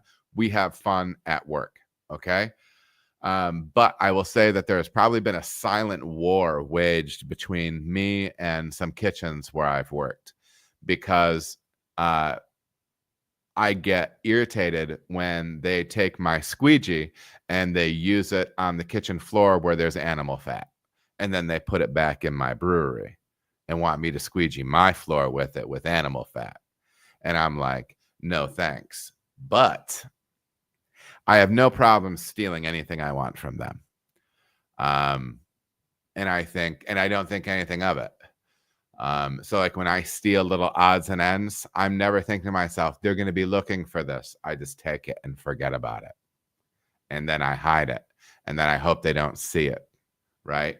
And then it just keeps getting worse and worse and worse. But no, but yeah, I do think so. Like, I think the kitchen probably likes me, but sometimes they kind of hate me because I take some of their stuff. But that's what would make me nervous about this situation. They're dealing with fats and different soils that we don't deal with. And also sometimes those things are not using chemicals that are specifically for what we are doing. Now, maybe they're great for what we're doing, things like that, but I'm just not into it, me personally.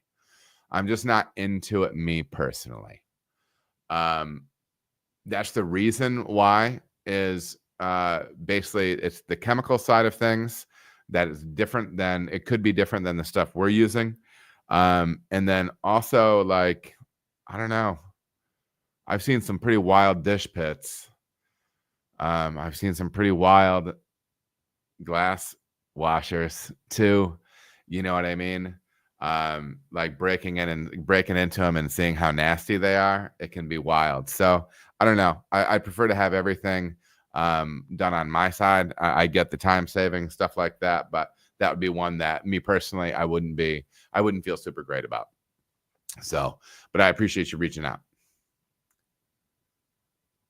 Randy in the chat. Wait, I made an Adam live stream. Keep up the grind. Keep up the grind and good work. I appreciate it, Randy. Thank you so much. Jananda. I don't know if I've seen that name in here before. So if I haven't, welcome. It's good to have you in here. Think of how the Taffa kegs come. Yeah, Randy. Taffa kegs are rough. Webdan, talk to us about projects, things that you have coming down the pipeline. So this in February, I'm going to be at, this weekend, beginning of this coming week, I'm going to be going to Columbus for OCBA. I'm going to be doing my thing there. But more concretely, in February, I'm going to be talking to Richard Price from Escarpment. I believe it's pronounced Price. It looks like Priest, but I think it's pronounced Price. A super smart guy, PhD fella, and he has some great stuff from Escarpment. I'm going to talk to him on the 5th. I believe that's the 5th. So you're not going to want to miss that. Put that on your calendar, and if there's any way to watch live, you're going to want to, because I think it's going to be a really baller episode. I know he's excited about it. I'm excited about it. And let me just verify on my calendar real quick. Yeah, Industry Pro interview, 7 p.m. Eastern Standard Time. Interview with Richard Price. And then I have a brew day where we're getting the team back together. Okay, we're getting the team back together. I am going to be brewing on the 13th with not just the great and powerful Big Rig Josh at Cartridge Brewing, but coming out of retirement, beautiful Maggie Clark is going to be coming out of retirement and joining us in the brew house. The power trio. It's like the Jimi Hendrix experience, the power trio. You can decide what band member is which. Okay. But I mean, I kind of think, I'm Jimmy. But we're going to be brewing. We're going to be high-fiving. Maggie's going to cry. It might make me cry. Josh will have no feelings at all because he's a monster. And it's going to be a blast. So it's going to be cool to see Josh like doing his own thing, like fully formed, man. He's been head brewer there. He's living his life. He's doing his thing. So we're going to get in there. In brewery content coming up. Power Trio, back together, Cartridge Brewing. And I believe I'm also going to be scheduling something this February. Like we already have thumbs up on it, but we're waiting for a couple of things on their side. But I think I'm going to be doing a big bad video on a day in the life of Truth IPA with Rhinegeist Brewing Company. So the cool thing about that brew day with Truth is I think in one day I'm going to be able to record everything from all the things they do with that beer because they make it so much. It's happening all the time. So that's going to be a big, cool one. And yeah, I mean, that's what I've got. I do need to double down. And I was talking more. I want to be diving more into the recipe writing workshop. And I've been dealing with some audio issues, but I do have stuff prepared for it. So I just got to sort it out. But yeah, that's what I have. That's what I have going on and coming up. WebDan. So pipeline stuff. And I have some more stuff cooking too. It's always percolating. You know what I mean? Always percolating. Went so far as my nose touched the screen.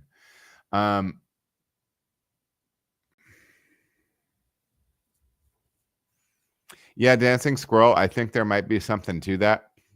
The viscosity of the beer might be getting in the way. It doesn't seem wild to me.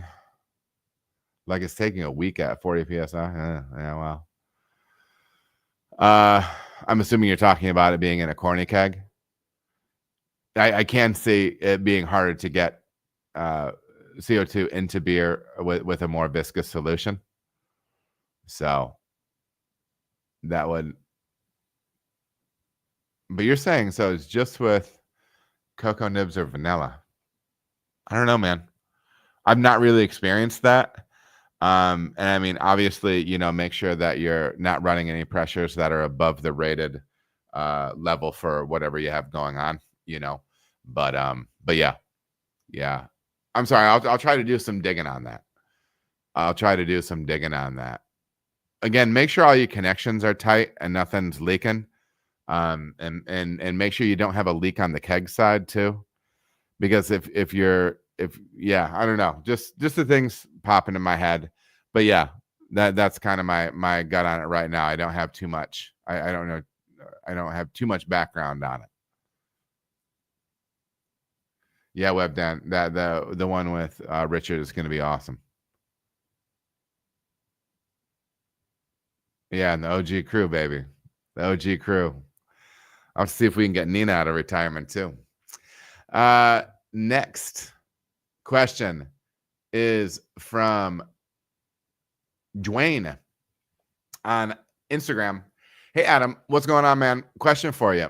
At the homebrew level, when bottle conditioning my Belgians, I would put a tablespoon of dark candy syrup in my 750 ml bottles and add some CBC1 to each bottle, and I got great results. But I'm about to start making 2-barrel, and that would be too much for a one-man show. Dry yeast is my only option, and I am on an island, and having liquid yeast shift might harm the yeast. Let me see. I would put a tablespoon of dark candy syrup in my 750 ml bottles and add some yeast to each bottle, and I got great results. But I'm about to start making 2 barrels. And so, so it sounds like what you're asking is you want to be bulk dosing your beer for packaging with syrup and with the yeast. What I would recommend you do, and this is gonna sound a little weird, but stick with me. I'm gonna recommend that you go to the Milk the Funk wiki and search specifically bottle conditioning.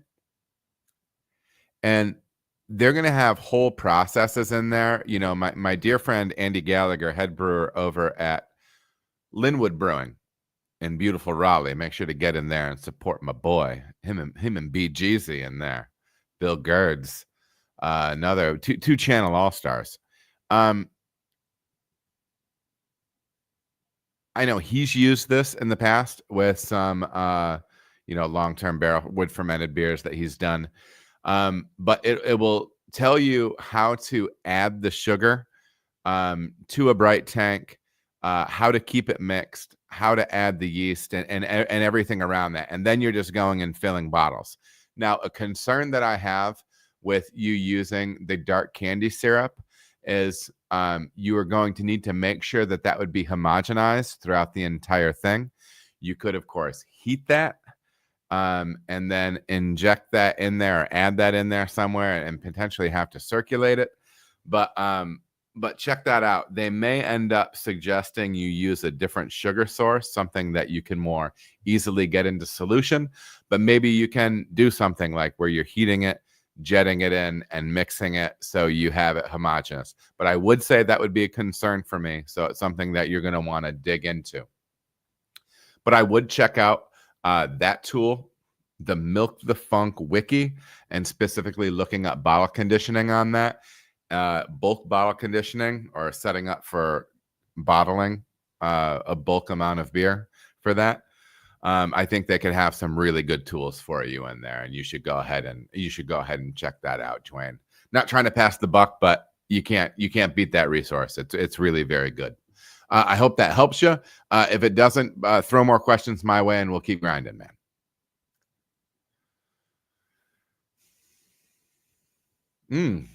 I think I have a whole bunch of stuff typed out here. I say, oh, Graham on Instagram. I greatly appreciate you taking the time to answer my questions. I imagine you're always busy. Dude, I'm not. Sometimes I am, but no, I'm not always busy.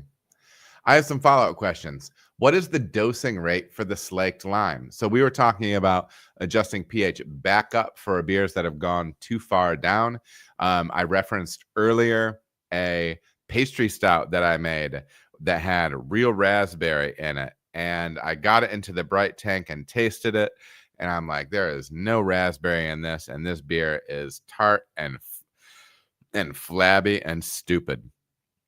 And then I raised the pH with slaked lime using details from my dear friend. He's not a dear friend. Maybe someday he will be. Right now, he's probably a work acquaintance, Julian Schrago. at Beechwood Brewing.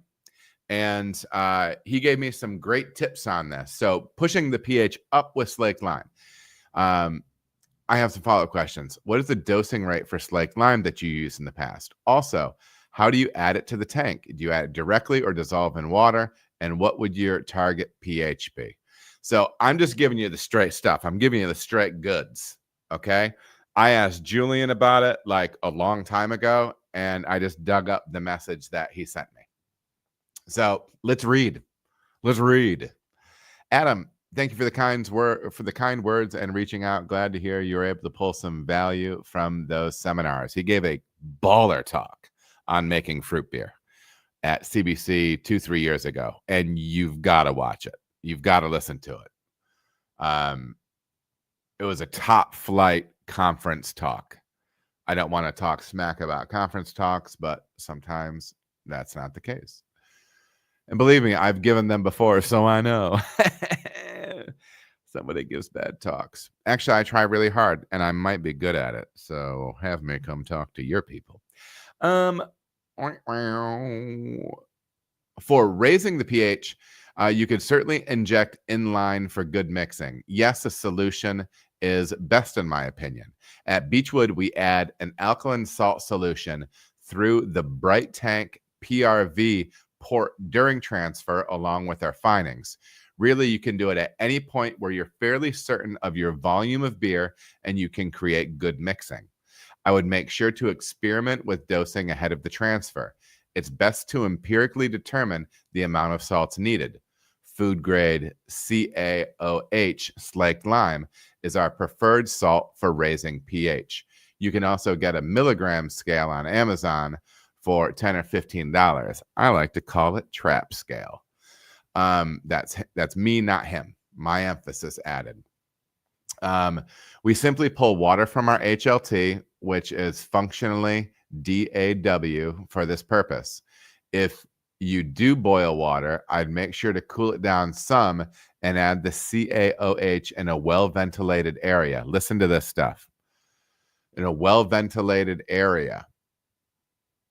Let me check my notes about how much we add to some of our beers, but I believe it's on the order of 25 to 50 grams per barrel, per US barrel. However, it's totally dependent on your final pH target and the inherent buffering power of the finished beer. I said, thanks, had some more questions. He goes, looking back at our notes for our strawberry chocolate pastry stout, we added 65 grams per barrel of CaOH in the Bright. That particular beer is 25% fruit, and it took the finishing pH from 3.7 to 4.1. Hope that helps. Okay, that's all I have. So I did exactly what he told me to do right there. And it took mine from, I was targeting 4.2. It took it to 4.2, and it was Jam City, baby. It went from flabby, no fruit, to luscious, round, poppin' berry. Okay. So it is a great trick, but listen, PPE, well-ventilated area. It can be nasty stuff. Okay. It has to be food grade. Be smart. Do your research on using this independently. Look it up. They might have it. Look at brewing texts with slaked lime. Check it out. Okay. But I've used that very effectively in the past and been very pleased with the results. So yeah. Let me jump back over to the chat. Well, ladies and gentlemen, that is what I have for today. I know it's a bit of an off night, but I'm so grateful that all of you were in here. Grateful for all the new names. New names, new faces. Mark your calendar for February 5th. Come see me at the Ohio Craft Brewers Conference. If you're in the area and let's say, what's up? I'll be floating around. Come see me at the trade show, all that good stuff. And yeah, I'm feeling super grateful for all of you. I appreciate your support. Spread the word around about what I'm doing. It's a big help to me. And be good to your people this month. I'll be talking to you soon. All right. Take care. Bye-bye.